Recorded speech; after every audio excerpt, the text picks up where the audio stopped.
Now we'll go to our NURBS tool and we will do a loft NURBS. We're going to duplicate our object. We're going to move it 500 meters along the z-axis. And then we're going to duplicate this object again.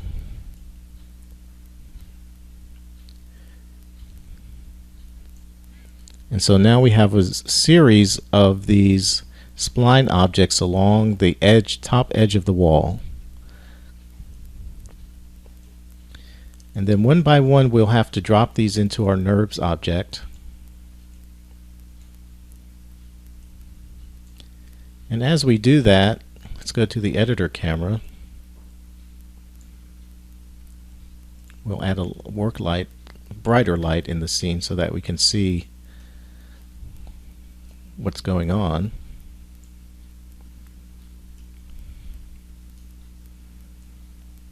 And as we're lofting the object, you can see that we're getting